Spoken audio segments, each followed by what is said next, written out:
Boa tarde, tudo bem? Tudo jóia? Olha, estamos aqui começando, inaugurando um projeto que queremos fazer há bastante tempo, né, Alex? Sim. Que é o FCS Talks. É um podcast do escritório que a gente vai discutir, eu acho que diferentes temas. E a gente ficou pensando bastante tempo, como é que a gente começa isso, né? A gente quer contar muito a história dos nossos clientes, como é que foi a nossa trajetória até aqui, como é que a gente está pensando para frente. E as pessoas sempre nos perguntam, né? Como é que vocês começaram, né? Como é que o escritório ganhou esse formato atual? E eu, na verdade, digo que eu acho que essa trajetória do escritório, ela começa muito antes. Ela começa no momento em que a gente opta pela profissão, né? Em que a profissão nos escolhe ou escolhemos a profissão. Então, você tinha começado a dar um spoiler aqui, conta pra gente como é que se deu esse processo seu de escolha, primeiro para o direito e depois para a advocacia. Então, André, isso aí é até curioso. Quando eu prestei vestibular para Direito, Engenharia de Alimentos na Unesp e também para Ciências da Computação, na UniOeste, que é em Presidente Prudente, né? E eu passei na primeira fase da Unesp, que era um vestibular até bem difícil, lá em São Paulo, para Engenharia de Alimentos, mas eu não passei na segunda fase, né? E aí, no Direito, eu passei até bem colocado, e passei também em Ciências da Computação, né? E eu já tinha trabalhado durante o meu ensino médio como programador, programava em Clipper, tudo. Só que no finalzinho... Na Telesp, não é? Não, a Telesp foi depois. Foi depois. Quando eu prestei os vestibulares, eu também prestei o concurso da Telesp, que era um concurso de ensino médio. Então eu já vim estudando conhecimento geral, história, geografia, tal, enfim, para o vestibular, que era mais ou menos mesmo currículo ali, as mesmas matérias para o concurso da Telesp. Mas antes eu trabalhava meio período. Quando eu fazia o segundo grau, eu estudava de manhã e trabalhava à tarde como programador. Eu trabalhei uns 2 anos como programador, então era uma forma de eu ganhar um dinheiro, né, e Sim. ter uma certa autonomia, enfim. Então foi uma fase bem legal. Eu parei de trabalhar para estudar para o vestibular. E aí, no fim, o que me motivou a fazer o direito foi um primo meu que é delegado de polícia até hoje lá. Ele é bem antigo e ele passou bem jovem, enfim, eu vi que... Como é que é o nome dele? Sérgio. Eu vi que era uma profissão que dava, assim, que era uma preocupação que eu tinha, uma preocupação de fazer uma faculdade que no final eu também conseguisse exercer e que ela tivesse um retorno esperado. Então houve uma motivação aí que foi o meu primo, né? Agora, na sua pergunta, cabe uma outra pergunta também. E aí eu vou primeiro fazer para você, para depois eu responder também essa pergunta. O que te motivou a advogar e não a prestar concurso ou exercer uma outra atividade vinculada ao direito, mas que não seja necessariamente a advocacia, que é o que você exerce hoje? Então, a minha relação com o direito, eu digo que em alguma medida eu escolhi o direito e em alguma medida o direito me escolheu, né? Porque eu sempre fui a criança da escola desde muito cedo, e aí os meus amigos, colegas lá do Colégio Pequeno Príncipe aqui em Cuiabá vão se lembrar, eu sempre fui apontado como advogado, né?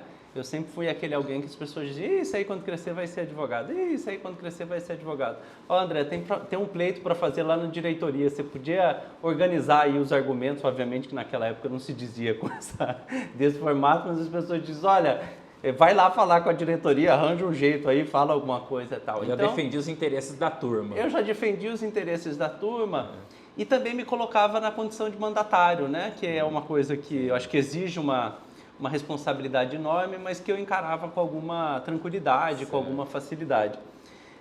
Eu acho que isso de um lado. De outro lado, eu acho que eu tive a felicidade de crescer numa família que gostava muito de gente. Então, meu avô materno, que é uma pessoa folclórica aqui em Cuiabá, que é o João Balão, ele sempre foi um cara que numa fase importante da vida dele tinha muita condição, mas ele saía andando no centro da cidade, eu saía com ele, e ele tinha um olhar muito para as pessoas com menor condição.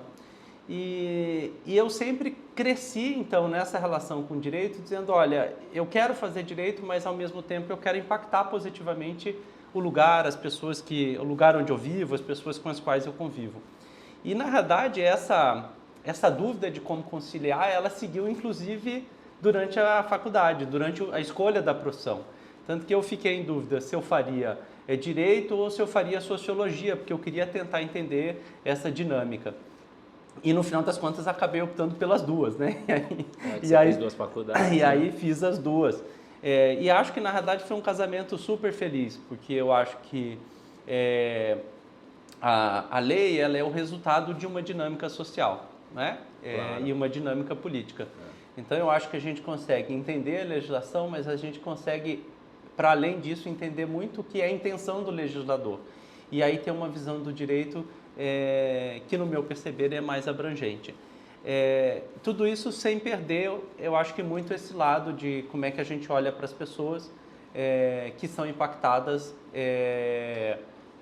pelo que acontece, pela lei, por como a lei é aplicada. E aí, quando eu fui olhar para as carreiras que eu poderia seguir, você melhor do que ninguém, a Graciele sabem que eu tenho uma cabeça bem agitada. E aí seria muito difícil para mim um trabalho público, porque como é que o público, né, me aguenta, né? Como é que eu consigo ficar numa situação que mais compartimentada? E eu achei que na advocacia eu conseguiria exercer melhor as minhas vocações. Acho que esse é o primeiro ponto. O segundo, tem uma coisa que para mim, que resolveu de vez para mim eventuais dúvidas em algum momento que eu possa ter tido, que era a fala de um professor, que era um desembargador do Tribunal de Justiça de São Paulo, João Carlos Salete, se eu não estiver enganado o nome dele. Ele dizia sempre o seguinte: o advogado é o primeiro juiz da causa, ou seja, é aquele que primeiro recebe a demanda do cliente e vai fazer uma análise de risco. Não por outra razão, a gente foi desenvolvendo, como você também pensa da mesma forma, o hábito de começar um trabalho por meio de uma análise de risco, né? Entendendo qual que é a potência que existe do cliente ganhar, mas também qual que é o risco que existe dele perder, para que ele tome uma decisão que seja consciente e que a gente possa auxiliá-lo nesse sentido. Então, acho que a escolha da profissão, da advocacia em si, eu acho que veio muito dessa fala que gerou esse clique, que dizendo, olha, se você é advogado, você é juiz, você é promotor, você é defensor, essa escolha é sua, no final das contas. E para você? Então, eu entrei na faculdade, como eu tive uma influência muito forte desse primo, entrei na faculdade, e a minha faculdade também na época era uma faculdade muito voltada a concurso público, tanto ela é uma faculdade que na época que mais aprovava lá no estado de São Paulo. Então eu entrei com a cabeça de concurseiro, de me formar e prestar concurso para o Ministério Público ou para a magistratura. Na época eu pensava mais no Ministério Público Estadual. O primeiro ano foi assim, só que a partir do segundo ano eu passei a ter contato com alguns advogados que já atuavam na área empresarial, que eram poucos, mas eram meus professores, né? A maioria era promotor e juiz. E eu percebi que a advocacia também era uma opção, né? Que era uma opção que a princípio eu não olhava, eu não tinha, na verdade eu não tinha nem capacidade de visualizar a advocacia como um empreendimento, porque eu olhava o advogado, mais advogado criminalista, e não tinha esse contato com a área empresarial que eu passei a ter a partir do segundo ano da faculdade. Na época ainda eu trabalhava na Telesp e tal, aí eu comecei ao longo do segundo ano da faculdade a pensar, mas eu posso também advogar, né? Advogar é uma opção. E aí eu comecei a analisar quais eram as áreas do direito de atuação de advogado. E aí eu passei a ter contato com o direito tributário, por conta de uma prima minha que atualmente mora nos Estados Unidos.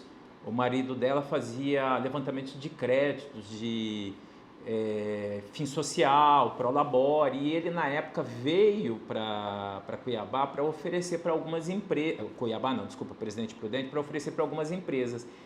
E ele falou, Alex, vamos lá para São Paulo para você conhecer, você anda um pouquinho comigo, você vê como que funciona isso aqui e tal. Já eram as consultorias vendendo recuperação de crédito. E eu fui com ele visitar algumas empresas, eu achei super interessante. Falei, pô, mas isso aqui é um mercado interessante. Ele falou, isso aqui é um mercado que dá muito dinheiro e tal. Ele nem advogado era, mas ele era tipo um vendedor, né, dessas ações. E aí eu comecei a pesquisar em Presidente Prudente quais eram os principais escritórios de advocacia na área tributária, e aí eu conheci o Dr. Pascoal.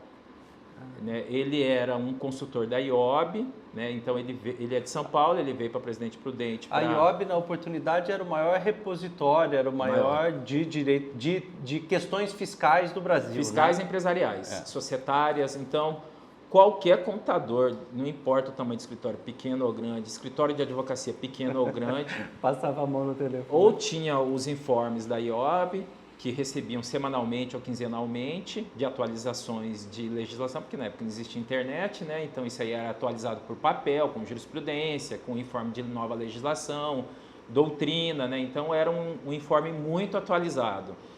E além desses informes, que era uma assinatura, você também tinha a possibilidade de pagar mensalmente e ter uma consultoria, né? Então essa consultoria era para resolver dúvida ali de imediato.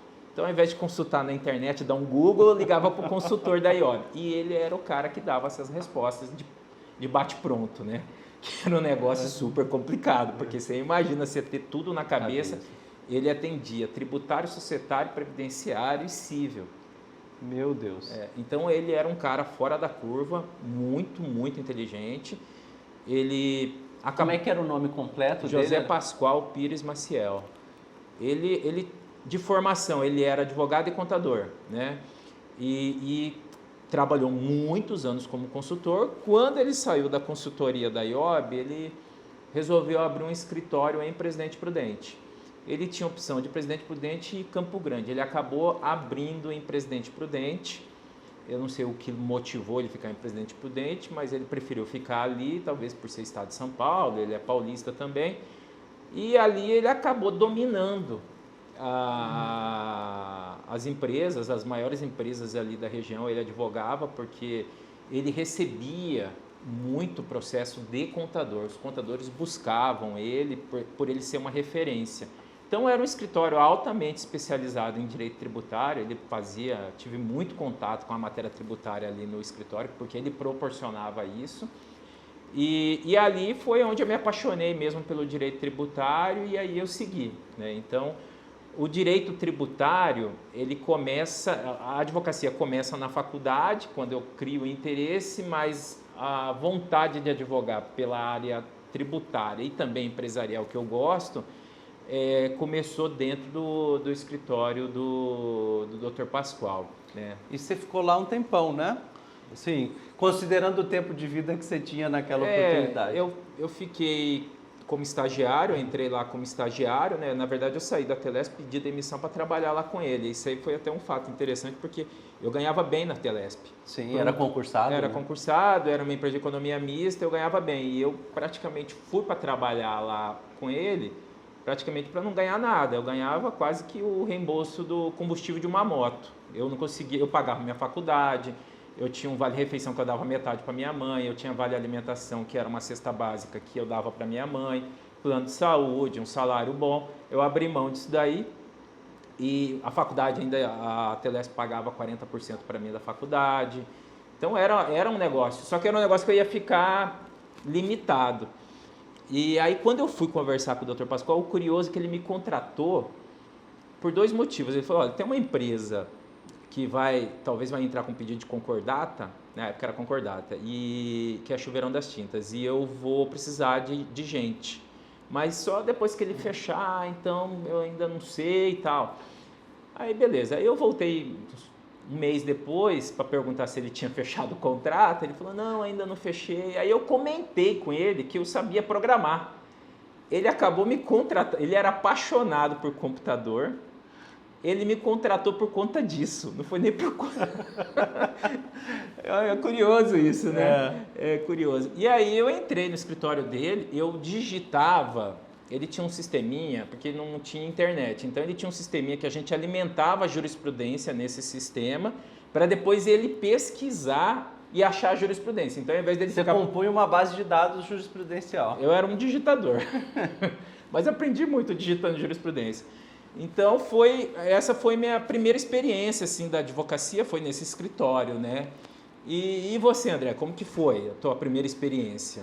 Então, eu disse que o que me levou para a advocacia foi isso, né? Quer dizer, que me levou para o direito e depois para a advocacia. E o que me levou a atuar na área do direito empresarial e aí mais especificamente do direito societário foi, em verdade, uma briga jurídica familiar, né? O meu avô tinha aqui uma cadeia de hotéis e ele acabou se separando da minha avó. E aí eu brinco que o meu avô tinha grande capacidade de ganhar dinheiro e a minha avó de reter dinheiro. Quando eles se separaram, ele brinca, né? Ela perdeu e ele gastou.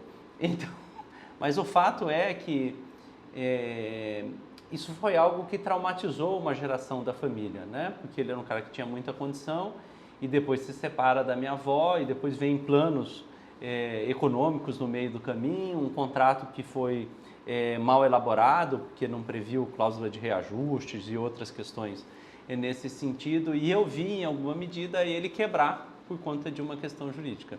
Como eu tinha uma relação muito próxima com ele, quando eu entro na faculdade de Direito, o que eu vou fazer deixa eu entender melhor o que aconteceu.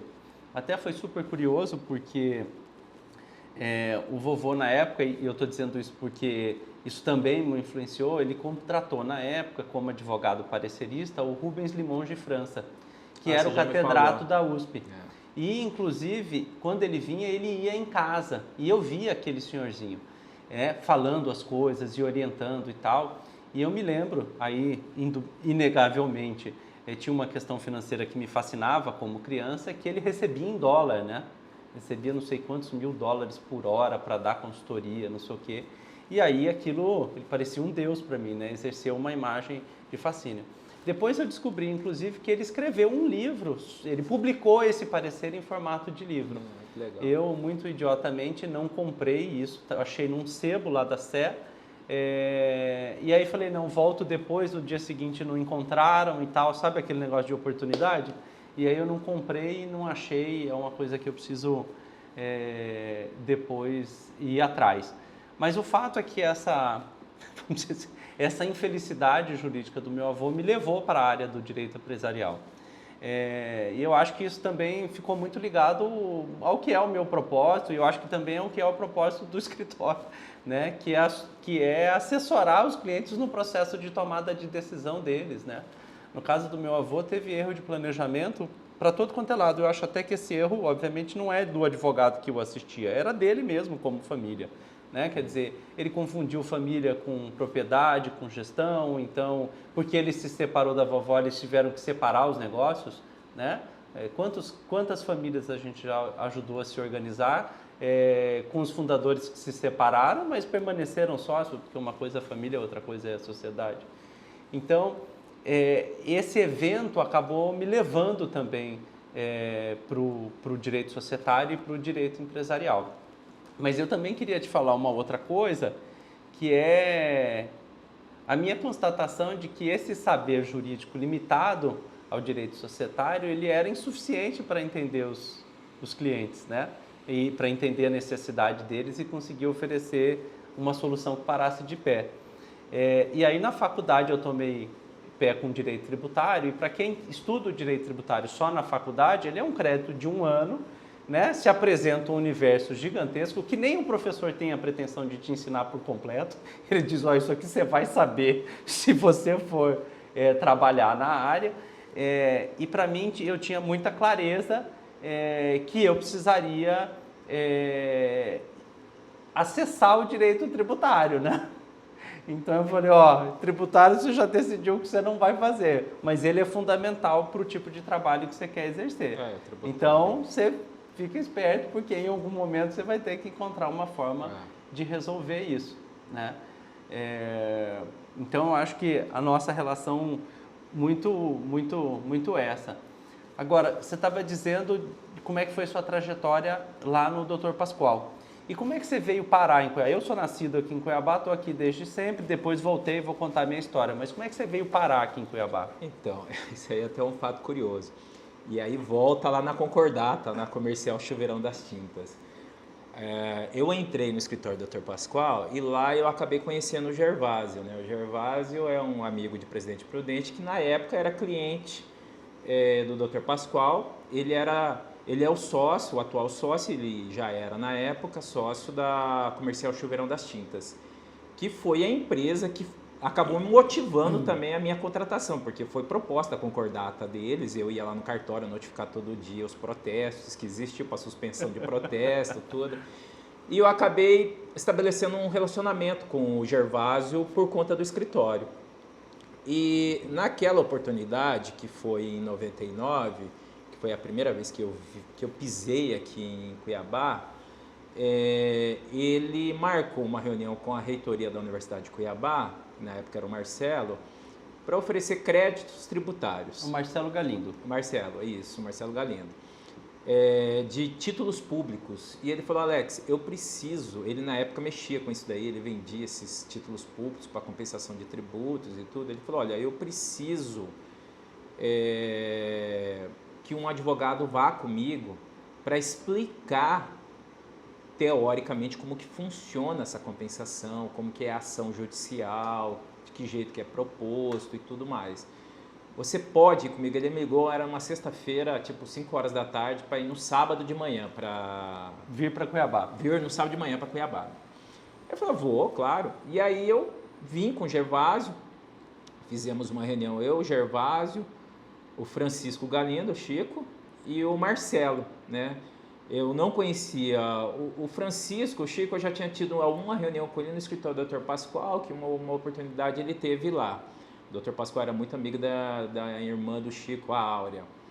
E aí o Chico, como ele tinha sido candidato, ele tinha uma empresa lá, ele chegou a fazer algumas consultas na época que eu advogava para o Dr. Pascoal, lá no escritório. Eu cheguei a participar de uma reunião, mas eu não tinha nenhum contato com ele, foi uma única reunião. E o Marcelo eu conheci nessa oportunidade, a gente até criou um certo relacionamento ali, uma empatia logo de cara, né? E aí, durante a reunião, eu acabei falando de outras teses tributárias, de recuperação de crédito salário educação, de recuperação de multa de parcelamento, algumas ações tributárias que existiam na época, né? Sesc, Senac. E aí, no fim, o que aconteceu foi que o Marcelo, ele acabou não comprando o título público do Gervásio, mas me contratou para fazer essas ações tributárias, né, para ele. E foi até além, na verdade, eu acabei voltando depois para cá, o Chico falou, Alex, eles querem te contratar para você ser advogado interno na reitoria, tudo. Eu falei, Chico, vocês nem me conhecem, como que você vai me contratar assim logo de cara? Eu estou lá em Prudente e tal. Aí eu falei, olha, meu desejo não é trabalhar internamente numa empresa, porque na época na minha cabeça, eu queria mesmo trabalhar num escritório, ter um escritório, mas eu tenho interesse em prestar serviço para vocês, né? É igual um namoro, né? Vamos começar com uma prestação de serviço. Na época, eu estava saindo do escritório do Dr. Pascoal e isso aí foi meio que concomitante à minha saída.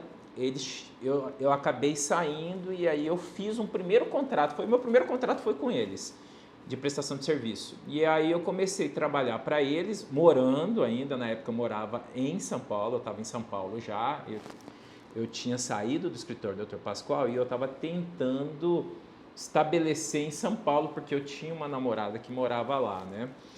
E aí no fim acabou que nós separamos, mas eu continuei lá em São Paulo por conta da Schenker, sim, que é até que nos contratou agora semana passada de novo, né? Que é uma empresa, uma multinacional alemã de transportes multimodal, e eu trabalhava para ela por hora, então era um contrato bem interessante e era uma empresa que me sim, pagava, me dava uma renda boa, estava me mantendo lá em São Paulo. E aí tinha uma outra empresa de segurança que eu prestava serviço, que chamava Integral Segurança, que no fim acabou quebrando.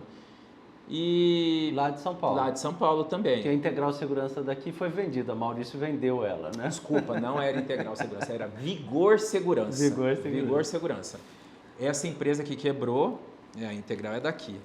E aí, enfim, eu fiquei uns 6 meses que eu vinha todo mês para cá, mas não morava aqui. E aí, em janeiro de 2000, o Chico me ligou, eu estava até na praia, e falou, olha, a Unic assumiu o Hospital Geral, tem uma série de problemas aqui, eu preciso de você. Você pode vir para cá daqui, tipo assim, 3 dias, era tipo dia 2, dia 1º, para ir dia 4, um negócio assim. Eu estava sem namorado, sem ninguém, a Vigor tinha quebrado, tinha ali alguns clientes em São Paulo, mas não era nada grande. Falei, claro, eu tenho interesse. Mas eu pensei que eu viria para cá para ficar uns 15 dias, né?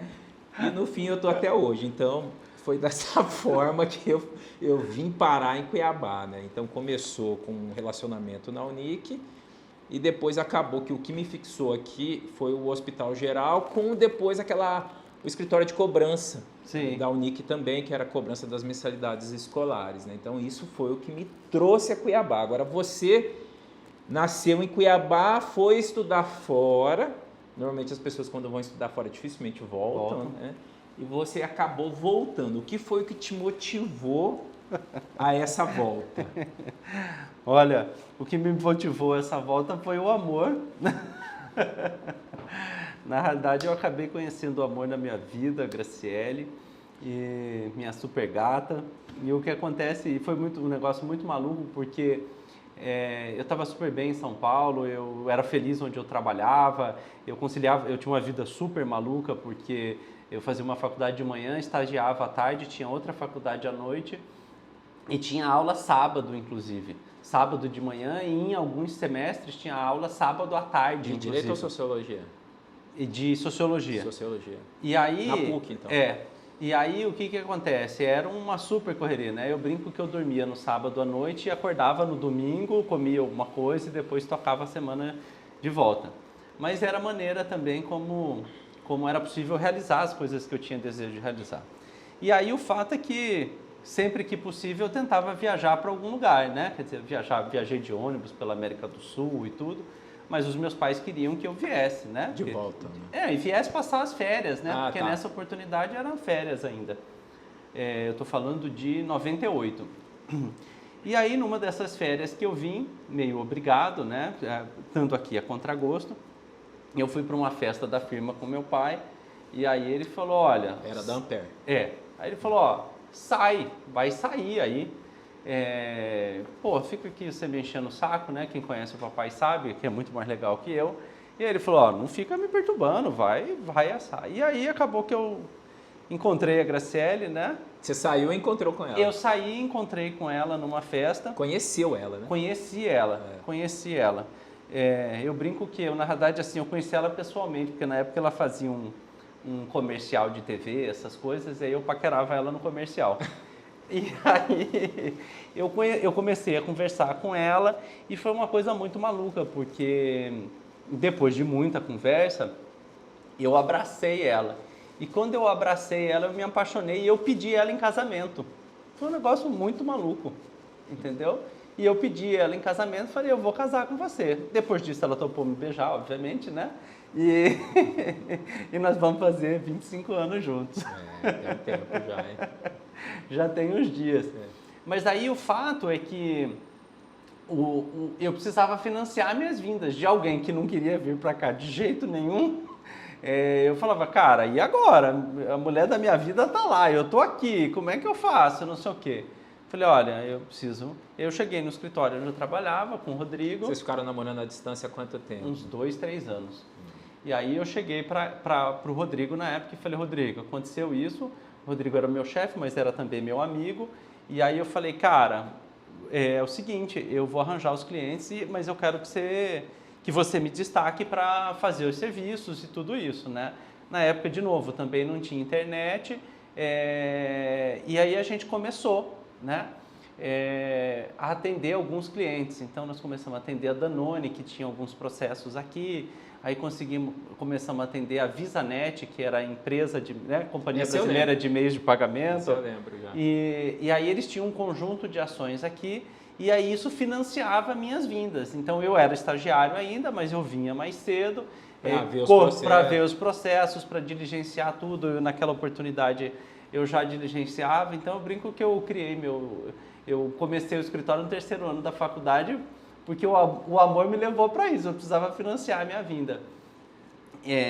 E eu que não me projetava mais aqui, acabei, enfim, procurando viabilizar. E assim que eu me formei, um pouco antes, na realidade, eu já comecei a ver como é que seria o escritório, onde seria o escritório, e aí prestei lá a prova da OAB. Não sei se você lembra, mas na nossa época a prova da OAB, a correção demorava 3, 4 meses, né? Se a gente prestava em outubro, saiu o resultado em janeiro, fevereiro. Saiu o resultado um dia antes da próxima prova. Era um negócio maluco. Era. E eu assim, já estava com obra do escritório rodando, sem saber se eu tinha me tornado advogado ou não, né? Mas aí no final das contas deu tudo certo e aí me tornei advogado. E comecei a advogar, também um pouco como você, um pouco como a Schenck. Quer dizer, eu mantive esses clientes que o escritório atendia lá, fiz um acordo com eles na época e diz, ao invés de eu ter fração dos clientes que eu tinha levado para o escritório em São Paulo e os que tem aqui, eu toco esses que eu estou aqui. E nós fizemos um combinado nesse sentido e seguimos, né? E aí comecei a tocar as coisas, né? Sempre procurando trabalhar na área de contratos, societária era uma coisa que pela minha pouca idade na época as pessoas não se sentiam ainda muito confortáveis, né? Porque envolvia uma complexidade, embora eu tivesse experiência. E eu também nessa época atuava com direito ambiental. Por quê? Porque o papai fez aqui em Cuiabá, junto com 2 outros sócios, o Armando e o Wagner, o condomínio Morro Jatobá, lá na Chapada. E aí, Chapada tinha uma estabilidade jurídica muito grande, porque existia lá, para ser super transparente, existia lá uma promotoria que agia de uma maneira muito dura e com pouca previsibilidade. E eles falaram, puxa, como é que a gente vai empreender no negócio? Outras construtoras já tinham tentado empreender na mesma área e não tinham conseguido. E aí eles falaram, olha, a gente precisa começar, né? E aí contrataram conosco a elaboração de um parecer na área ambiental para a implementação do condomínio. Quer dizer, o que eu posso fazer, o que eu não posso, o que a legislação me diz, né? Como é que eu estou em relação à legislação, obviamente interpretado à luz da doutrina e da jurisprudência. E aí, na época, como a gente não tinha, eu me dispus a fazer o trabalho, mas precisava de um suporte. E aí tinha uma professora da PUC, que era a Érica, e aí contrataram a Érica para ser revisora do meu trabalho e eu fiz junto com ela esse trabalho. E para mim foi delicioso fazer esse trabalho, eu adorei fazer esse trabalho, porque eu tomei contato com as obras do professor Paulo Afonso Leme Machado, tem aquele livrão, e depois tive o privilégio de conhecê-lo, conviver com ele. Ele está aí firme e forte labutando na área, eu acho que já está com uns 90 anos. Mas a escrita dele era muito legal e a maneira como ele endereçava o tema era muito bacana. Então a gente fez esse parecer, ficou ótimo, com negociações. Conseguiu-se fazer um empreendimento que está lá, né? Já tem 20 e poucos anos que está lá e é super bonito e faz bem a todo mundo que mora lá. E aí eu cheguei aqui e disse, olha, eu também posso atuar nessa área. Então, eu tinha uma atuação muito no direito imobiliário, porque tinha uma vivência de dentro de casa com as questões relacionadas ao direito imobiliário, né? O papai loteador, essas coisas, o vovô também, empreendedor. Tinham as questões de contrato, que eram o que mais me atraíam junto com o direito societário. E, obviamente, que chegavam as coisas cíveis em geral, né? Como eu sempre fui falante e solícito, as pessoas sempre, desde quem trabalhava próximo e tudo, sempre pediam algum tipo de ajuda, orientação, né? E, aliás, por isso que eu também me mantive no consultivo, porque eu ficava mais feliz em atender e orientar as pessoas do que efetivamente ir para o contencioso, né? E aí o que acontece é que eu comecei o escritório lá nessa configuração inicial, num imóvel que o papai ainda tem aqui na Avenida do CPA número 500, foi durante muito tempo lá, Galeria 500, nós reformamos e ocupamos lá o espaço, começou com uma sala, depois foi para 2, depois foi para 3 e a gente percebeu que precisava depois mudar. Mas enquanto ainda estava lá, eu de novo queria ser capaz de atender de forma mais ampla os clientes. E aí surgiu aqui uma especialização em Direito Empresarial, primeira turma da Fundação Getúlio Vargas. Nós fizemos junto. E aí lá que a gente se conheceu. Eu queria te ouvir, queria que você contasse pra gente como é que foi isso. Faz tempo, né? Acho que ela começou em 2003, né? Ou 2002. Eu acho que foi 2003, porque eu voltei para cá em 2002. Então foi 2003, foi uma turma muito boa. Talvez uma das melhores turmas que eu tive de colegas, né? Lá eu conheci muita gente, conheci você, que nós nos tornamos amigos e sócios, mas conheci outros amigos, né? Fiz vários amigos, você também, né? E então foi uma turma assim que marcou bastante, né? Uma turma bem legal. Então, essa turma aí, nessa época eu estava, não digo desmotivado, mas eu estava assim, eu acho que a academia, ela dá uma renovada na gente, né? Então você, é como se você fizesse uma oxigenação, você abre a cabeça e eu estava exatamente numa fase em que eu tinha feito eu tinha feito uma pós, que era do IBET, mas ela não valia como pós, porque ela não tinha 360 horas, ela tinha acho que 270, 280. Que foi a primeira turma do IBET, né? Foi a primeira turma do IBET e o IBET ele não tinha credenciamento para dar curso de pós-graduação quando eu fiz. Então, na época... O IBET, só para esclarecer, é uma das mais importantes escolas de direito tributário do Brasil, é liderada pelo professor... É um instituto, né? Que o presidente era o Paulo de Barros Carvalho, acho que atualmente, eu não sei se é o Robson, mas o Paulo está à frente disso ainda, né? E hoje ele tem turmas de mestrado, tanto é que a Taeli faz mestrado no IBET, né? Então é uma escola muito renomada no direito tributário. Na época era a linha da PUC e da USP, era a mesma linha do IBET, né? Eu particularmente adoro o IBET, os congressos do IBET são fantásticos. E o Saul, que foi o nosso coordenador, falou: Alex, cara, assim, o IBET é sensacional, mas ele não preenche os pré-requisitos, né? Então, assim, é uma pós que não está registrado no MEC, né? Aí eu falei, bom, eu vou aproveitar e vou fazer outra. Eu estava também numa fase em que eu estava precisando dar uma oxigenada, sair, dar uma estudada, né? Só que eu não queria ir para São Paulo, porque era muito custoso, ficava muito caro, né? Você viajar para São Paulo para estudar. Naquela época as passagens eram mais caras ainda, né? E eu dava aula também já na época, na MEC, que é a Universidade de Cuiabá, lá de Várzea Grande. E eu queria ficar por aqui. Foi aí que eu resolvi fazer a GV, né?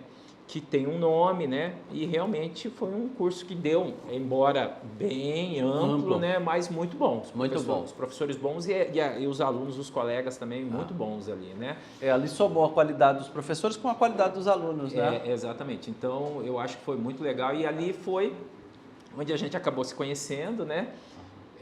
A gente acabou tendo uma empatia um pelo outro. E também uma similaridade de roupa, né? Que você não sei se lembra, a gente é muito parecido, né? Apesar que até hoje isso acontece, né? Você sabe que essa história da roupa é muito engraçada, né? Porque eu e o Alex tivemos uma empatia desde o início, né, Alex? Assim, gostamos um da conversa do outro, do papo do outro. E aí um conjunto de coisas, né? Uma delas é o negócio da roupa, né? O que aconteceu é que as aulas aconteciam um final de semana, um sim e um não. E eu acho que por uns 3 encontros seguidos, em um dos dias, eu e Alex fomos com a mesma roupa. Então, como se a gente... A cor, né? A cor e o tipo da camisa. Então, tipo, ele foi de polo vermelho e calça jeans azul. Eu fui de polo vermelho e calça jeans azul. Ele falou, pô, mas vocês estão de sacanagem aqui? Estão 2 pares de vaso aqui, né? E aí a gente acabou tendo... esse fato, que é um fato super curioso, mas que acabou nos aproximando.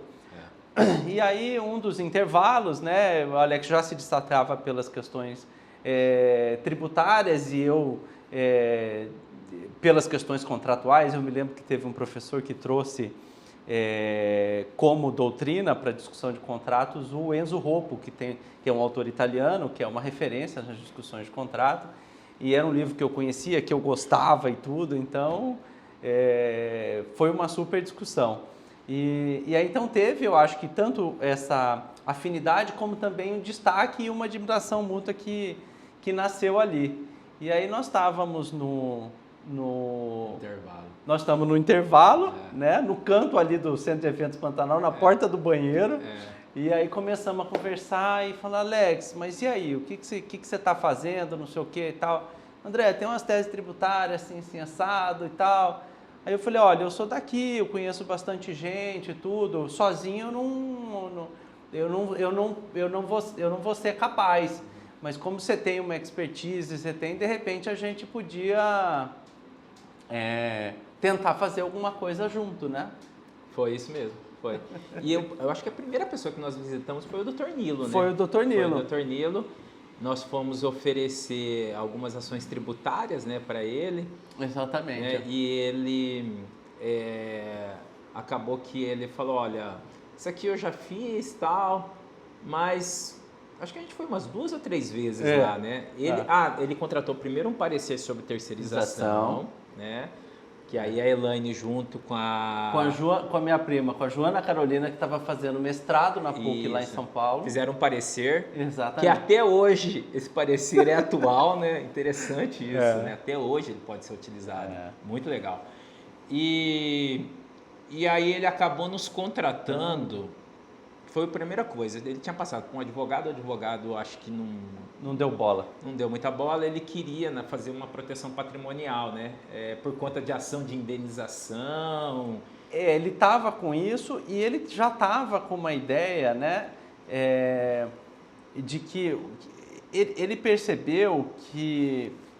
Bem, primeiro ele conhecia muito do negócio, né? Porque ele tinha sido sócio do IRPA durante muito tempo, né? E ele entendia muito do mercado de radiologia e ele percebeu que era um mercado que demandava altos investimentos, né? Porque os equipamentos custavam muito caro, quer dizer, no passado, lá atrás, quando ele começou, era uma máquina de raio-x. Depois isso foi se sofisticando e os valores foram aumentando. Esse é ponto 1. E ponto 2, que a despeito dele ter sido fundador da Unimed, ele percebeu que o mercado aqui estava limitado especialmente à pessoa de um comprador. Então ele falou, olha, eu preciso ganhar estrutura. Eu preciso me proteger dos riscos e preciso ganhar estrutura, né? E eu vou ganhar essa estrutura especialmente se eu conseguir me associar a outras pessoas. Então, essa era uma das questões que ele precisava reorganizar. A outra, ele precisava ser, do seu ponto de vista tributário, mais eficiente, quer dizer, acabou que ele tinha dentro do próprio negócio dele outros serviços, mas não fazia sentido, do seu ponto de vista tributário e de gestão, que esses serviços estivessem dentro. Ele já estava dando início a um serviço de call center, o prédio que ele fez albergava outros negócios. É verdade, ele tinha várias locações. Tinha lá várias locações, e aí ele falou, olha, a gente precisa mudar. E foi aí que a gente fez a holding dele, né? Nós fizemos a holding e mais do que a holding, a gente fez a cisão do negócio dele. Que foi a partir da cisão que constituiu a holding, né? Nós separamos o patrimônio da operação. Da atividade operacional, né? Exatamente. Que hoje é muito comum, né? Na época nós fizemos isso aí aqui, há uns 15 anos atrás. Não, ano que vem, em 5 de maio, de 2004 vão completar 20 anos. 20 anos dessa operação. As pessoas perguntam para mim, mas André, aqui como escritório, quando é que vocês começaram a trabalhar com planejamento societário? Eu falo, olha, desde o primeiro cliente. Porque praticamente foi o segundo serviço nosso junto. Exatamente. Foi essa e o primeiro cliente, né? E o primeiro cliente, é verdade. A partir dali nós fizemos de vários hospitais, né? Aí nós fomos para Fêmea, depois a gente foi para Santa Rosa, para Ortopédico. Eu brinco que a gente diga assim, eu depois quero, né? Eu falei para a gente que depois quer ouvir os clientes, né? Inclusive o Dr. Nilo, né? Que permanece, a gente tem o privilégio de continuar sendo nosso cliente até hoje, né? Assim como o Hospital Geral, que é o primeiro cliente do escritório. Porque no caso do Dr. Nilo, ele ficou, como era algo que ele buscava e ninguém tinha entregue isso para ele, e ele tinha buscado soluções em São Paulo, até porque ele é de lá e tudo isso e tal, ele ficou tão feliz com o resultado do trabalho que a gente entregou para ele, que ele no final do dia virou um pouco nosso garoto propaganda, né? Porque ele contou o que fez para outras empresas. A operação dele, talvez, de estruturação, tenha sido a melhor, por conta do nível de organização que ele já tinha, né? Sim. E também pelo fato que ela foi meio que uma evolução ainda, porque além de separar em holding, como a gente conseguiu aquela ideia da estruturação do condomínio, né? Foi Porque na muito época legal. A gente ficou na dúvida entre a estrutura de condomínio e a estrutura de associação, que é muito semelhante a shopping center. É verdade. E aí a gente optou pelo condomínio por ser algo mais aderente, que tudo que era pago para reembolso de despesa não é até hoje não é tributado. Exatamente. Então, ele tem uma economia fiscal gigantesca. Ilícita, né? Ele tributa só aluguel, o que é facility, ele não tributa. Exatamente. Então a estrutura ficou uma estrutura perfeita, uma estrutura de pagamento de locação com um pagamento de condomínio para um único proprietário. Né? Então a estruturação dele ficou muito, muito boa realmente, né? E ele de fato ficou muito feliz com o trabalho, eu acho que é até hoje, né? E aí seguiu fazendo propaganda nossa. E aí Sim. a gente teve vários privilégios com essa história, né? Porque ele fez propaganda para a gente, para o Dr. Gabriel Novizzi e o Dr. Paulo Fortunato, que à época eram gestores lá da Fêmina. E aí acabaram nos contratando lá na Fêmina, e eu acho que houve também lá uma empatia muito grande, uma identificação muito grande entre a gente e eles, né? E o Dr. Gabriel e o Dr. Paulo. O Dr. Gabriel tinha uma relação próxima com o meu avô, eu tem uma áurea em torno dele, né? Quer dizer, ele é uma pessoa que todo mundo ouve falar, nutre admiração, é um sujeito com uma inteligência fora da curva e que tem um traço de fazeres pelo Estado gigante, né? Quer dizer, foi secretário de Educação e Turismo, de Educação com menos de 30 anos de idade, criou o FMT, foi o primeiro reitor, criou na época a Universidade Estadual, que depois se tornou federal, também de Mato Grosso do Sul, e também está lá firme e forte, aproveitando, está lá firme e forte, vai fazer no dia 6 de julho, agora daqui 2 dias, 89 anos, e todos os dias publica colunas. E ali também a gente teve a oportunidade de conhecer o Dr. Camil, né, que era sócio, né, da Fêmina, que nos levou para a Unimed, que também acabou, de certa forma, dando uma projeção para nós na área da saúde, né? Seja por conta dos hospitais, o Santa Helena também, que é um cliente muito forte na área da saúde nosso, o Hospital Geral e todos esses demais clientes da área da saúde, que também entra aí o Santa Rosa, né? Que foi uma operação bem interessante, que a gente acompanhou desde o início lá, né? Até quando o Zé vende o hospital para o grupo de Brasília, né? Agora teve uma coisa legal também, porque o Dr. Paulo, na época, era diretor do Sindesmate.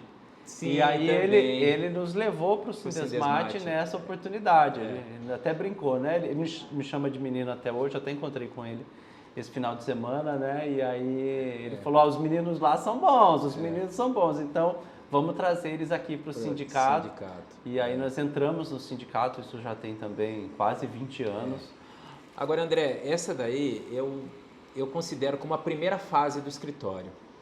Assim, na minha cabeça, essa é uma primeira fase, que é a fase em que a gente se consolida na área da saúde, né? Então, se a gente for buscar, a gente falou alguns clientes da área da saúde, mas existem muitos outros aqui, né? Num dado momento, a gente atendia praticamente todos os hospitais da cidade, Exatamente. Né? E clínicas. E clínicas, sem diagnóstico, laboratório. Então, a gente teve um processo de consolidação na área da saúde, mas teve também um fato que nos chamou muita atenção e nos colocou uma luz amarela na cabeça, que foi a venda do CEDIC, que, salvo engano, foi 2008 ou 2009. Eu acho que foi 2006. 2006? Deram início a essas negociações. Eu lembro que tinha um grupo que a gente participava, que era de consolidação, e depois, no fim, ele acabou optando pela venda para o DASA, né? E ali, eu lembro de uma conversa que nós tivemos, falando, olha, na área da saúde vai passar por um processo de consolidação, as empresas vão ser compradas por grandes grupos, o DASA já existia ali no mercado em São Paulo, muito forte, e aí, numa das conversas que nós tivemos, falando, nós precisamos segmentar a nossa atividade. Você lembra disso? Eu lembro muito claramente disso, né? Eu lembro, na realidade, e eu acho muito legal você trazer isso, porque é um negócio de como é que a gente aprende com o cliente, né? No final das contas, quem nos alertou, não é que nós fomos visionários e vimos isso, Não, é o cliente que estava nos alertando. Ele estava dizendo, olha, eu que estou aqui nesse formato de negócio, no formato de negócio que eu estou, eu não vou sobreviver. E, de novo, eu preciso de investimentos altos e eu tenho um único comprador. Então, a minha situação aqui é de fragilidade. Somado a isso, tem muita gente que está disposto a pagar um prêmio para assumir a minha posição. Tanto que, na época, a operação do Sedic saiu por preço de hospital, né? Ele vendeu por um valor muito acima do que era um benchmark das transações na época, né? Porque ele, de fato, era diferenciado.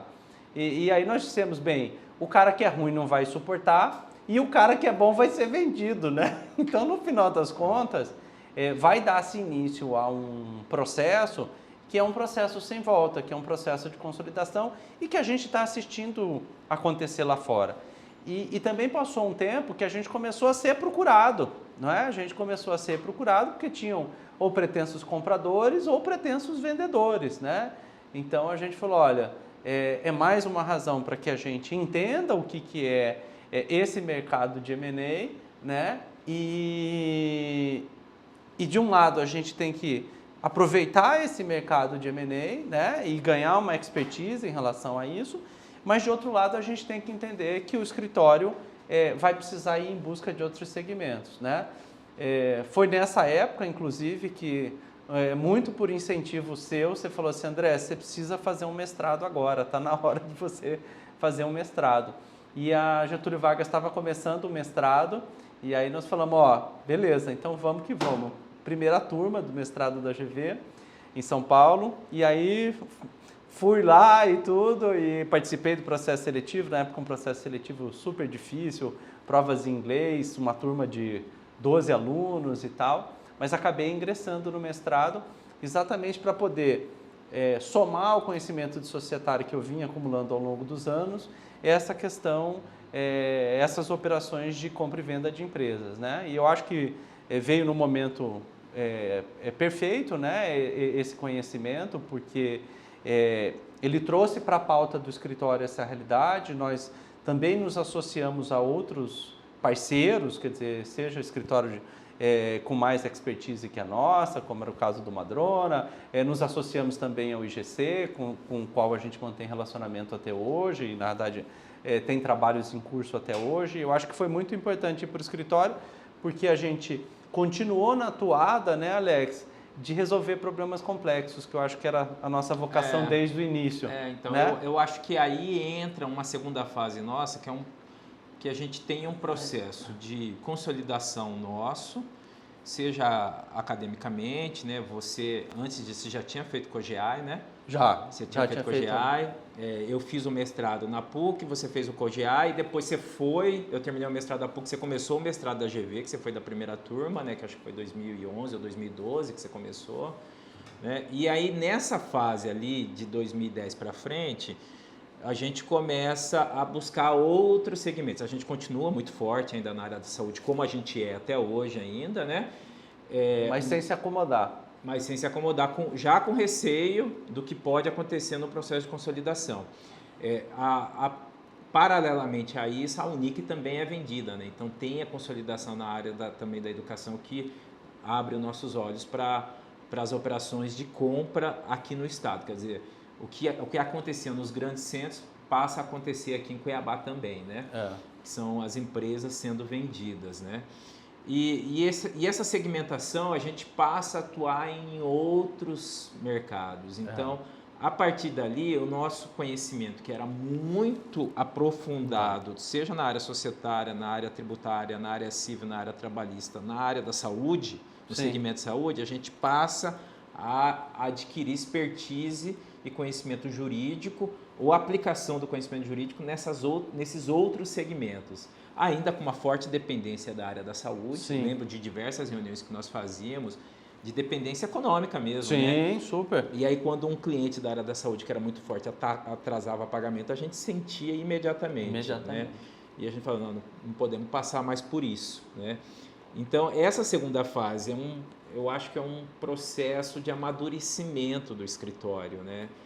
Essa ameaça virou um divisor de águas na nossa trajetória. Exatamente, né? Então eu acho que ali foi quando a gente passa a ter uma maior experiência e amadurecimento de gestão de escritório, Sim. de olhar mais para esse nível de detalhe e também gestão dos processos e das pessoas, né? Então ali a gente passa e essa fase, eu falo que é uma fase muito importante porque foi uma fase difícil para nós Super. também, né? Nós tivemos algumas vitórias boas, mas foi uma fase apertada, uma fase difícil, uma Sim. fase de crescimento, de manutenção do que a gente tinha construído também, porque não só conquistar, mas manter também é tão difícil quanto, né? E a gente também tinha presenciado uma experiência negativa de quem nos antecedeu, que era também um escritório de advocacia que tinha atuado na área da saúde, mas não conseguiu sustentar esse crescimento, né? E aí os sócios acabaram tendo muita dificuldade, e nas dificuldades as pessoas se desentendem, é natural que seja assim, e a gente olhava para tudo aquilo e dizendo, olha, isso não pode acontecer com a gente. E aí eu acho que tem algumas coisas, né, Alex, que eu acho que são assim, um conjunto de coisas que são super importantes e que elas afloram especialmente nas situações de dificuldade, que são os nossos valores, né? Quem nos conhece sabe que eu digo que o cliente recebe, ele já começa tendo duas opções, né? Que é um magro e um gordo, um quieto e um falante, né? Então já começa por aí. E tem gente que diz, pô, mas vocês brigam? Eu falo assim, um pouco, mas o que faz com que a gente se mantenha ao longo desse tempo? É essa convergência do que é valores. A gente em nenhum momento ao longo desses 20 anos discutiu o que era certo, o que era errado. A gente em nenhum momento ao longo de todos esses anos, a gente teve dúvida sobre que caminho a gente queria seguir. Que sempre foi o caminho da honestidade, sempre foi o caminho da transparência, né? Sempre foi o caminho da correção, sempre foi o caminho da solução técnica, do estudo, daquilo que verdadeiramente a gente acreditava. E essa transparência, inclusive para o cliente, não fazer falsas promessas para o cliente, entregar aquilo que fosse factível, e também para os nossos colaboradores, né? Eu acho que isso de um lado, né, no que diz respeito a esse aspecto ético que eu acho que nos guiou, porque era natural que a gente, e nós fomos tentados a isso ao longo dessa trajetória, nos momentos de dificuldade tem sempre alguém que bate na porta. Para oferecer uma facilidade. Para oferecer uma facilidade. Eu me lembro até que uma vez veio um advogado da Bahia e aí ofereceu um negócio e você na mesa falou, olha, você me desculpe, mas isso aqui é crime, isso aqui eu não faço, isso aqui você me desculpe, ó, e você pode inclusive ser preso por isso. E o cara ficou todo assustado. E aquilo que as pessoas, que o mercado vendia, né, com muita naturalidade, como se fosse natural, quer dizer, a gente teve uma demarcação ali, ó, o que a gente topa fazer, o que a gente não topa fazer, qual que é a nossa proposta de valor, qual que não é a nossa proposta de valor. Então, acho que esse é um primeiro aspecto. E outro aspecto, como você falou, nós fomos forçados a caminhar para outros segmentos. E quando a gente fez isso, como a gente estava muito dentro da saúde, é claro que a gente já tinha divisões mais macros dentro do escritório, a sua relação com o direito tributário, a minha relação com o direito societário e contratual. A Elaine, que foi uma pessoa super importante na história do escritório, foi autora do desse primeiro parecer lá para o CEDIC, para o Dr. Nilo, e que se manteve no escritório, chegou a sócia do escritório, liderou a área trabalhista do escritório durante muitos anos, né, e desenvolveu uma super expertise no direito do trabalho, especialmente voltado para a saúde. Mas quando a gente foi para outros segmentos, a gente falou, olha, nós vamos ter que segmentar ainda mais, né? Quer dizer, a gente quer ter o conhecimento geral, né? A gente quer poder circular em diferentes áreas para entender qual que é o impacto de determinada questão, não só sob o ponto de vista tributário, mas tributário, societário, trabalhista e assim por diante, mas a gente precisa aprofundar o nosso grau de especialidade, os nossos núcleos, e a gente começou então a recrutar pessoas, né, para áreas específicas e investir no conhecimento dessas pessoas nessas áreas específicas. Que eu já falo que é quase que a terceira fase do escritório, que começa ali de 2018 para frente, e a gente começa a diversificar as áreas do escritório e os núcleos também, né? Então, é uma fase que eu falo que é uma fase de especialização nossa. Para mim também, por conta do direito tributário, eu passo a ter contato com outros clientes, outras matérias. Então, é um super aprendizado para mim também. proporciona também a gente sair de uma zona de conforto, que era só isso. atender a área da saúde, a gente passa a atender um mercado muito segmentado. Hoje a gente tem indústria, a gente tem agronegócio, a gente tem serviço, a gente tem comércio, atacadista, varejo, construção civil, educação. A gente tem. E graças a Deus o nosso faturamento hoje não depende de mais nenhum segmento, né? Então a gente tem bem pulverizado, cada um na sua caixinha, de modo que aqueles apertos que nós passávamos no passado, quando algum segmento sentia alguma dificuldade, hoje, graças a Deus, a gente não está tendo mais isso, né? Então, eu falo que é uma fase, a gente está numa fase muito legal, uma fase muito boa, né, do escritório, uma fase que a gente fez diversos investimentos também, seja em estrutura, né, André, porque veio também a partir de 2018 a estrutura aqui no Elbor, né, que é uma estrutura super legal. Você também fez um investimento muito grande agora recentemente lá no escritório Duque de Caxias, né, que você comprou uma outra Goiabeiras, Alex. Goiabeiras é chique. O endereço é Duque de Caxias, mas como é chique Goiabeiras, a gente chama de Goiabeiras. Que praticamente dobrou de tamanho o escritório, né? É o prédio, o terreno, enfim. Então, o escritório crescendo, né? Hoje a gente praticamente, acho que a gente tem mais de 30 funcionários. A gente tem quase 40 pessoas. Exatamente.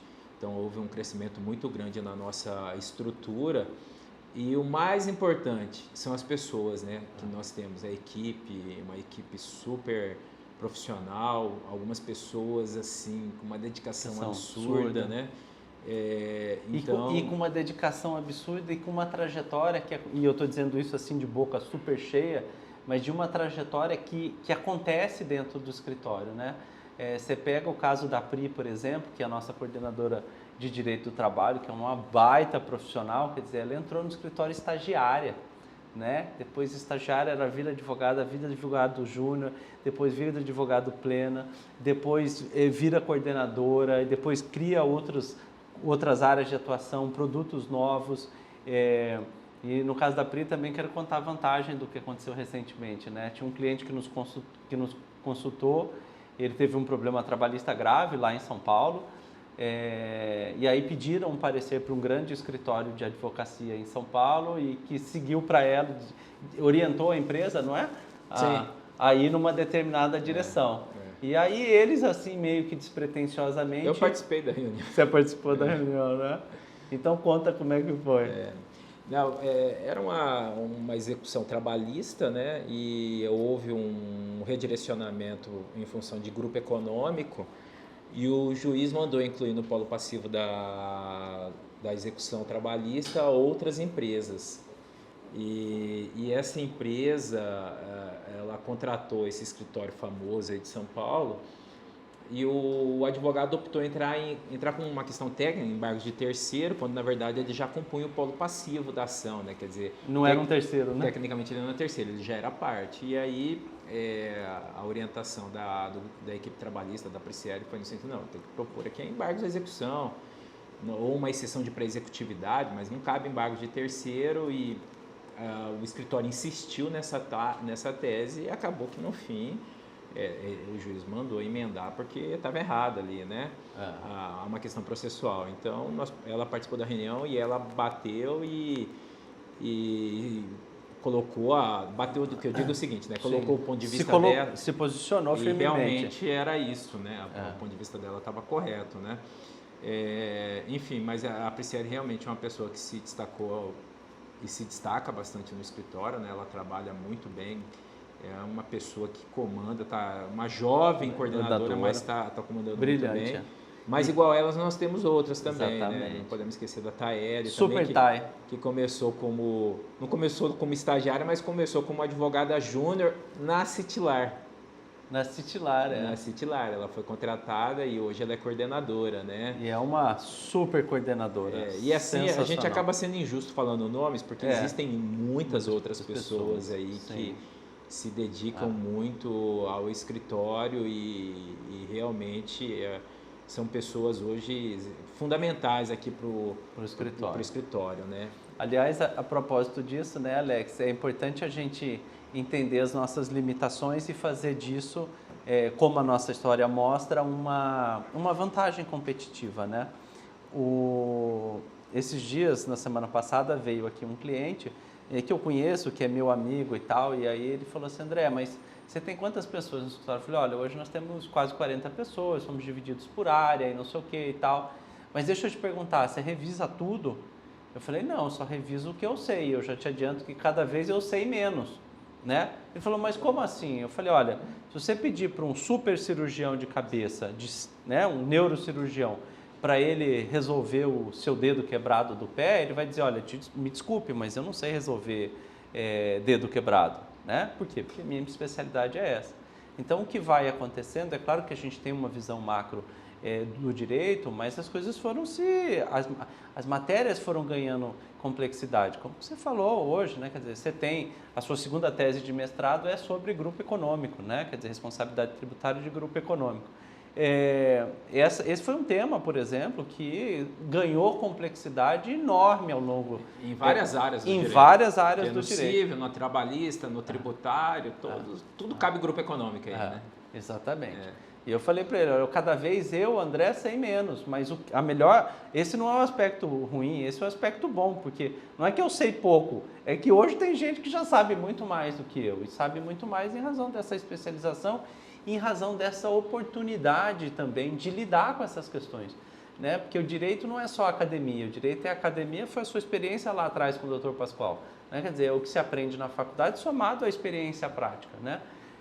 Então a gente ao longo desse tempo tem tido muita oportunidade, né? de aprender com os problemas dos nossos clientes e auxiliá-los, né? A resolver esses problemas, né?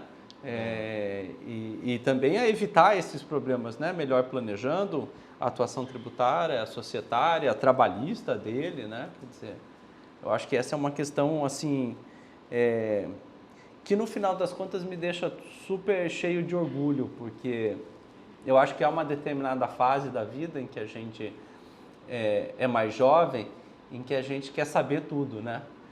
E a gente se orgulha muito daquilo que a gente sabe.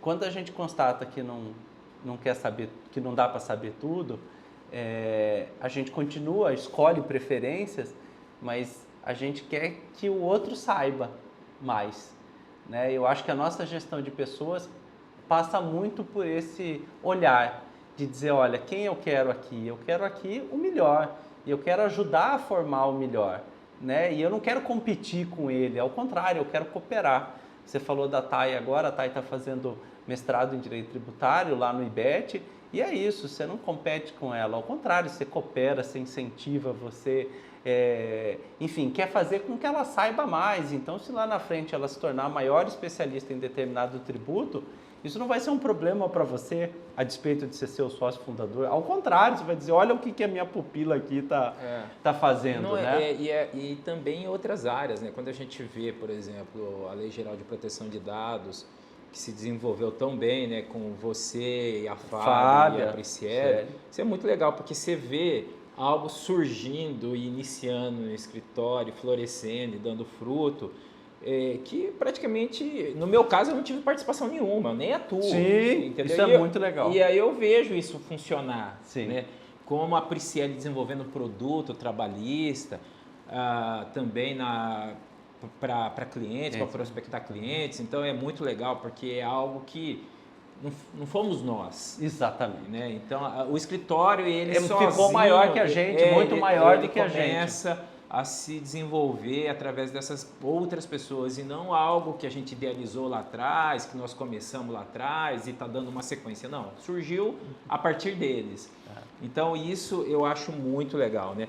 A própria gestão do escritório, a gestão da carteira, as boas práticas que são introduzidas e são criadas, parte por a gente ter atuado também em segmentos que demandavam uma gestão muito grande de carteiras e a gente acabou replicando isso para a carteira atual nossa, né? Sim. Então, esse controle que a gente tem, que vem desde os investimentos que nós fizemos no Legal One, né?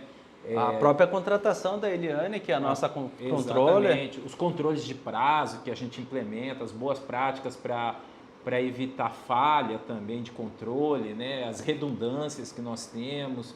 Então, eu acho isso muito legal. E também o investimento que a gente fez em tecnologia no Google, né? No Gmail, que a gente tem aí hoje praticamente o servidor totalmente virtualizado.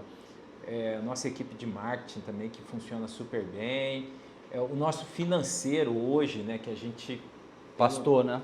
Mas temos uma estrutura hoje que a gente consegue apurar resultado, apurar hora de dedicação de cada advogado para cada cliente, a rentabilidade de cada contrato.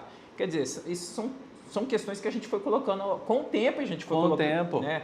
Tem muito a evoluir, tem uma consultoria que nós acabamos de contratar e a gente tem muito a desenvolver ali com ela, né? Isso. Mas a gente vê que a gente está no caminho. A gente está no caminho ali, esse é o caminho. O desenvolvimento do nosso planejamento estratégico com a ajuda do Weber Capistrano, né? Sim. Ao longo desse período. E eu acho que muito esse olhar para pessoas, né? Eu sou suspeito para dizer isso, porque aí entra também a contribuição, eu brinco, da Super Gata e da Super Rafa, né? Quer dizer, da Pisato Consultoria, que está conosco já há muitos anos. Sim, exatamente. E eu acho que também nos fez perceber, eu acho que a dimensão das pessoas, né? E de nos incentivar a olhar as pessoas para além dos papéis que elas cumprem dentro do escritório, né?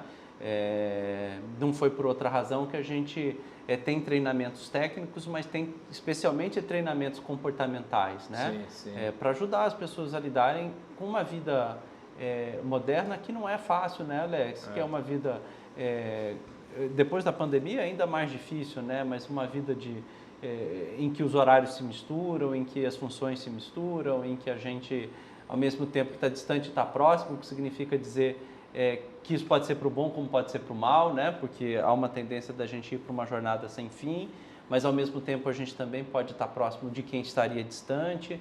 E eu acho que tudo isso é muito difícil e sem um suporte a gente teria muita dificuldade para lidar com isso.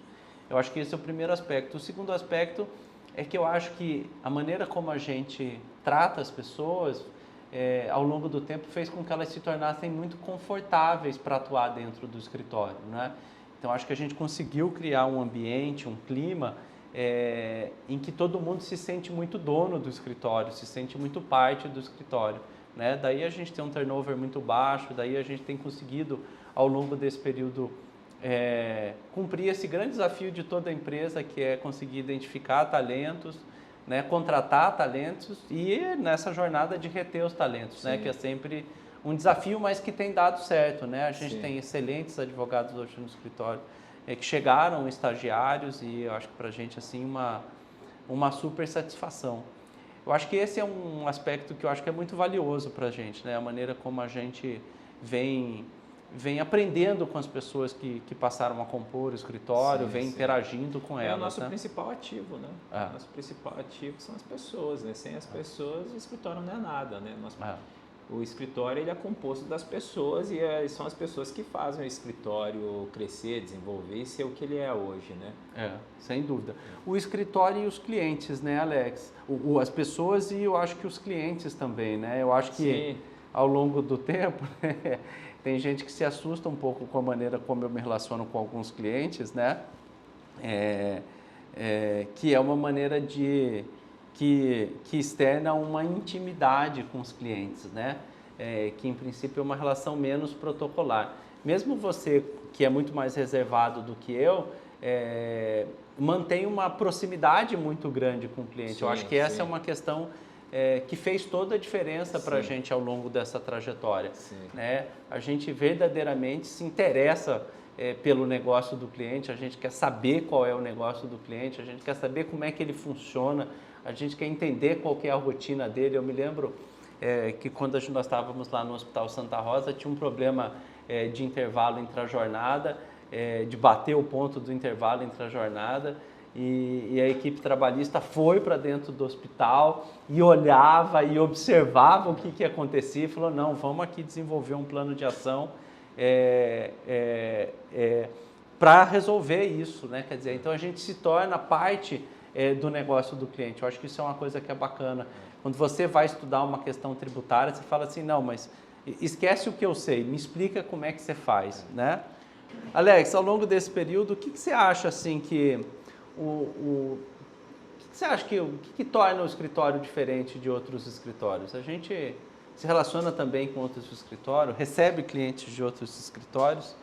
O que você acha que fez com que a gente mantivesse, por exemplo, um nível de turnover de cliente muito baixo, né? A gente fala com muito orgulho, o Dr. Nilo entrou no escritório, nosso primeiro cliente permanece no escritório, o Hospital Geral, que te trouxe para cá, permanece no escritório, o Marcelo, o Dr. Otamiro, a família, de tempos em tempos, quando tem demandas que nos cabem aqui, também nos demandam. Então a gente só perdeu os clientes que deixaram de existir, né? Os que foram vendidos ao longo do caminho, né? André, assim, o que eu vejo desde o início que a gente faz muito bem é se envolver no negócio do cliente, é entender como funciona o negócio do cliente, estudar isso e não só fazer protocolarmente as ações judiciais, mas sim ver o negócio e ver as oportunidades para ele, né?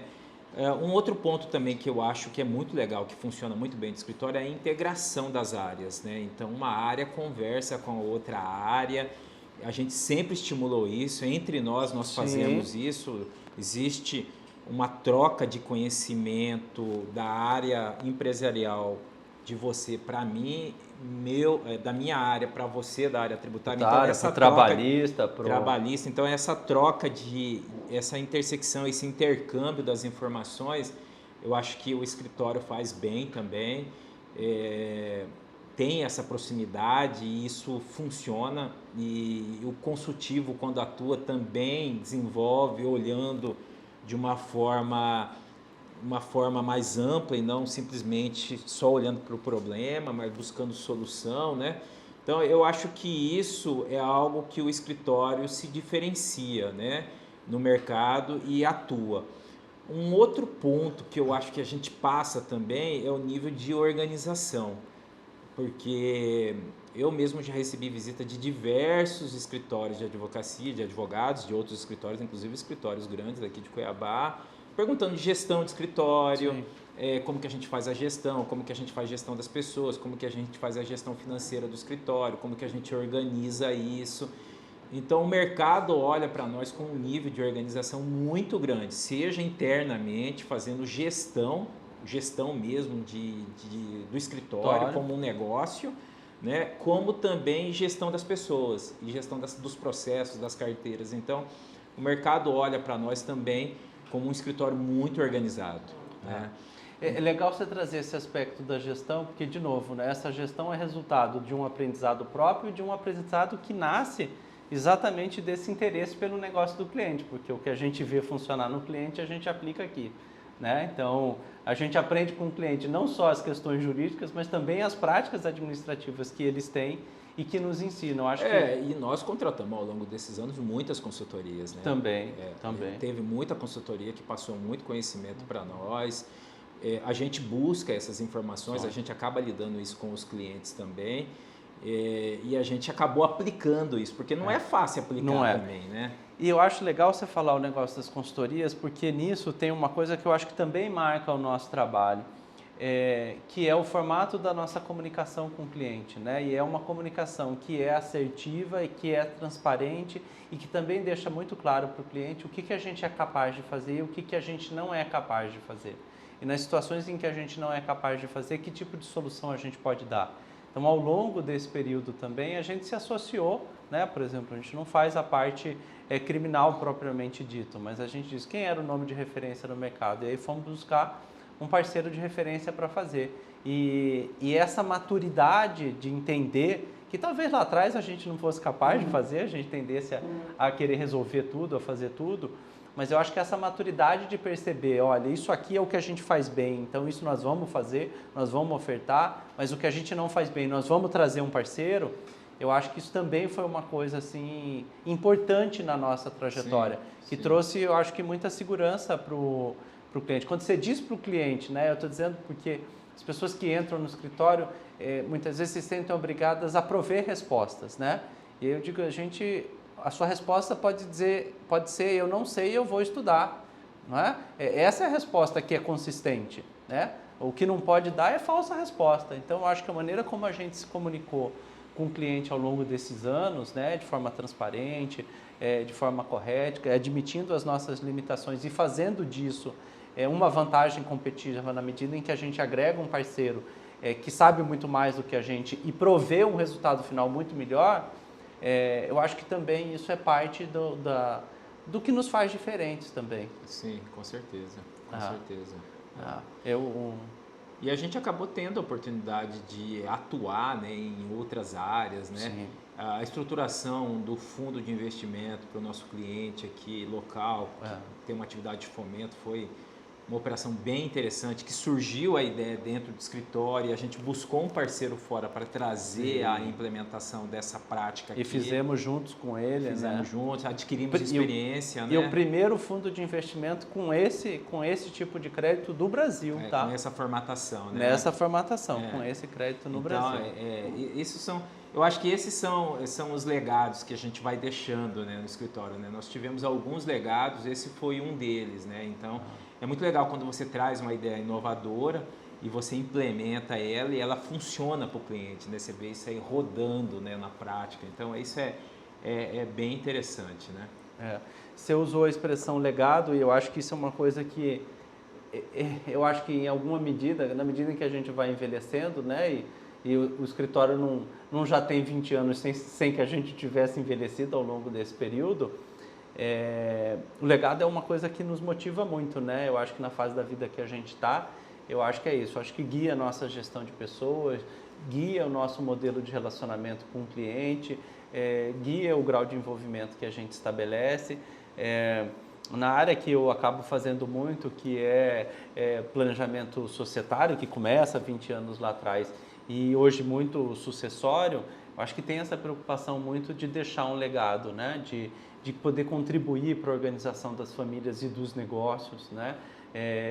De trazer uma inteligência jurídica que vai permitir que as empresas sobrevivam, né? Eu digo, né, toda vez que não acontece com um cliente aquilo que aconteceu com o meu avô, ou seja, de uma separação levar à quebra de um negócio, né? Quer dizer, quando a gente consegue organizar as empresas e as famílias para que isso aconteça, a gente está deixando um legado aí, né? E eu acho que isso é muito bacana. Quando a gente, né, eu me lembro tempos atrás, quando acho que a maior rede de farmácias do Brasil disse, olha, eu preciso começar a operar aqui, mas eu não consigo entender qual que é o meu enquadramento dentro do sistema tributário estadual. E aí eles acabaram falando, olha, não lembro se foi, como é que foi, mas eles chegaram aqui no escritório e falaram, vai ter um cara que é o Alex que vai conseguir te ajudar nessa resposta. Drogazil, né? É o Drogazil. Na verdade, um dos advogados lá, que ele atua até hoje lá, o Carlos, ele estudou com a minha irmã em São Paulo. E aí, como eles estavam com problema na Secretaria de Fazenda aqui, a minha irmã passou meu telefone para ele conversar comigo, né?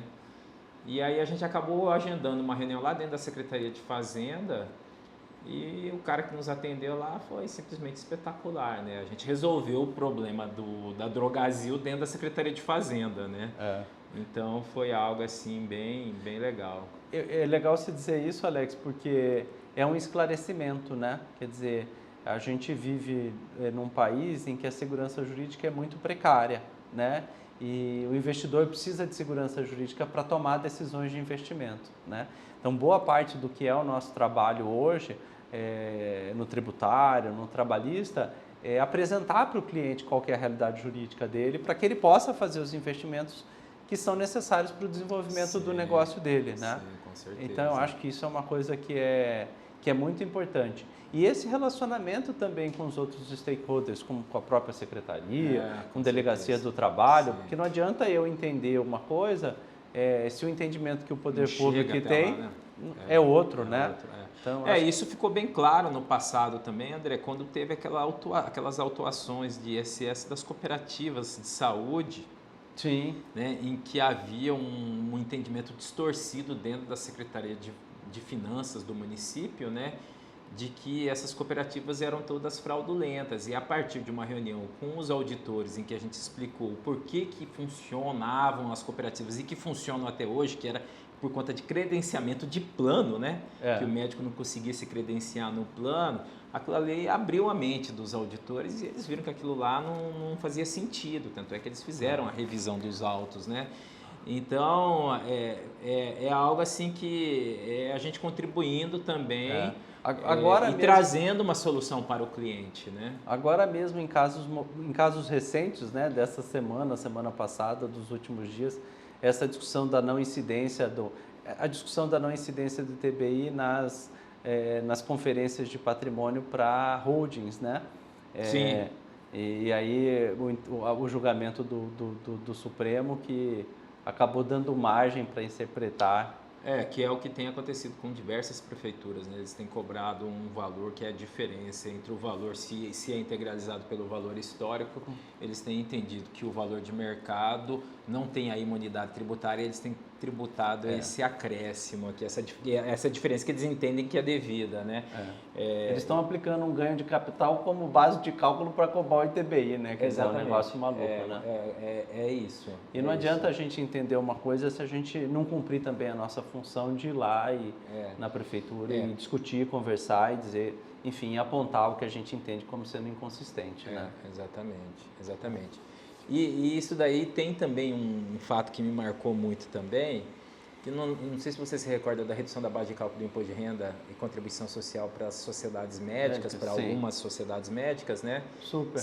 Assemelhadas ao hospital, e que nas diversas reuniões que a gente tinha, com aqueles grupos lá do Dr. Nilo, que tinha o grupo dos diretores, o grupo dos administradores e o grupo jurídico, né? Que a gente viajava e acompanhava o Dr. Nilo nessas reuniões. Em uma das reuniões que a gente estava lá em Passo Fundo, no Rio Grande do Sul. Exatamente, em que se colocou a questão da instabilidade por conta de ser por portaria ou instrução normativa, a redução da base de cálculo, se colocou, olha, por que a gente não propõe um projeto de lei para criar uma lei para que isso não fique na mão do delegado da Receita Federal, porque a todo momento ele alterava a instrução. Exatamente. E aí ninguém conseguia atender os requisitos e havia uma instabilidade muito grande da saúde, se tinha ou não direito à redução da base de cálculo, né? O fato era esse. E aí eles incluíam pré-requisitos que iam dificultando cada vez mais. E foi aí que surgiu, dentro de um grupo de estudo, a ideia de se fazer um projeto de lei para instituir, através de lei, essa redução da base de cálculo. E o Dr. Nilo apresentou, acho que para a senadora Seres, né? Na época ela era senadora, e isso daí acabou se tornando lei, que é uma lei até hoje. Até hoje. Na verdade, tem um componente de sorte aí, que na época o presidente da Câmara era o Arlindo Quinalha, que era um radiologista e, portanto, conhecia aquela realidade. Também, dos negócios de radiologia, né? Mas isso surgiu ali na nossa reunião. Na reunião de vocês. Uma ideia de uma conversa nossa ali, né? E vamos propor. Levou a ideia para a diretoria e a diretoria, na época daquela associação, né? Teve força para fazer chegar. Exatamente.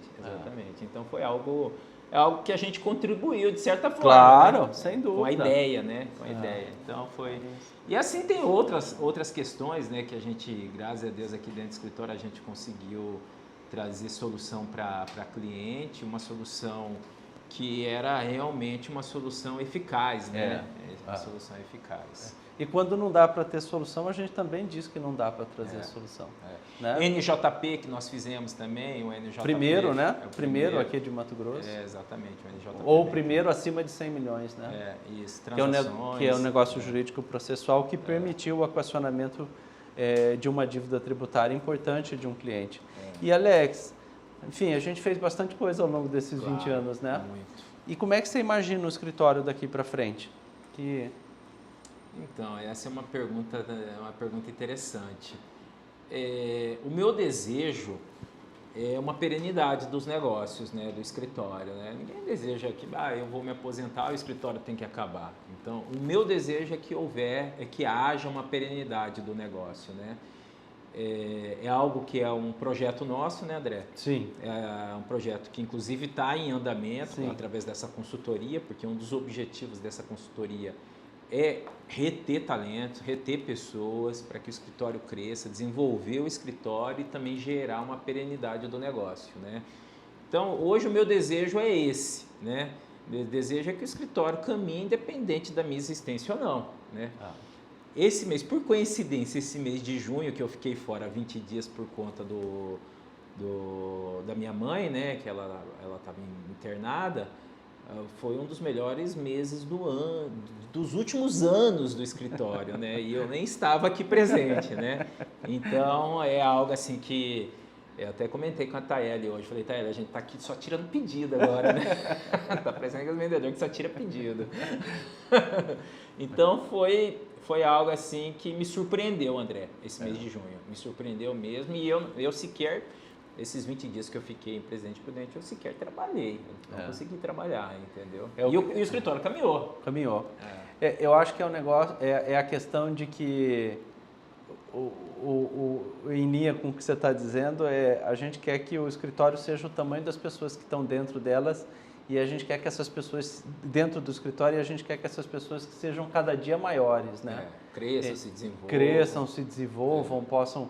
Eu acho que esse é muito o nosso propósito agora, né? De o nosso desejo, né? O nosso desejo de deixar uma marca nas pessoas, de prover condições para que elas se desenvolvam e que elas possam fazer isso aqui dentro. Eu acho que esse também é um desafio, né? Eu acho que há uma tendência das pessoas dizerem, olha, quando eu sou bom eu vou sair e vou montar um negócio próprio, né? O que a gente está sinalizando é dizer, olha, esse negócio também pode ser seu, né? Então vamos crescer junto. Eu acho que esse é um grande desafio que eu acho que tem sido bem sucedido. Eu acho que a gente conseguirá colher frutos disso. Eu acho que essa é uma questão que para mim também é super valiosa. E eu acho que tem uma última questão também, que voltando muito o que eu acho que são as minhas preocupações primeiras que me trouxeram para o direito, que é de que forma que a gente também pode, de maneira mais ampliada, impactar positivamente a sociedade em que a gente vive, né? Eu acho que a gente já cria impactos muito positivos quando a gente educa as pessoas dentro do escritório, quando a gente bem atende o cliente, quando a gente traz segurança e inteligência jurídica para os nossos clientes, que permite que eles façam investimentos. Mas eu acho que tem um desafio aí, que é de organizar um pouco das atividades do escritório para quem o escritório não está ao alcance, né? Então, eu estou dizendo da gente fazer esforços de estruturar ações pro bono, em que a gente pode devolver um pouco para a sociedade, enfim, essas oportunidades que a gente foi construindo e colhendo ao longo do tempo. A gente já faz isso, mas não faz isso da forma mais organizada possível. Não estruturada. Não né? estruturada. Eu poderia estruturar isso dentro do escritório. Né? E eu acho que isso é muito legal. Para mim é maravilhoso fazer isso, eu adoro fazer isso. E eu acho que para as pessoas do escritório também, porque eles remetem a uma pergunta que eu acho que é muito valiosa e muito poderosa, que é: o que você faria mesmo que não estivesse sendo remunerado por isso? Né? E se a sua pergunta foi, eu faria exatamente a mesma coisa que eu faço hoje, no sentido, eu vou continuar advogando, eu vou continuar, ainda que eu não tivesse sido remunerado, tem uma chance muito grande desse fazer estar ligado ao seu propósito, dele ser o seu propósito. Não é? Então eu acho que essa área pro bono ela vai permitir que isso aconteça. E também vai ser uma possibilidade que a gente conecte esse nosso desejo com o desejo do cliente, porque há muitos clientes aí que também poderiam e gostariam de contribuir, de agir na mesma direção, mas que também não têm oportunidade. Eu acho que a gente tem um futuro promissor. Com certeza. Valeu. Show de bola.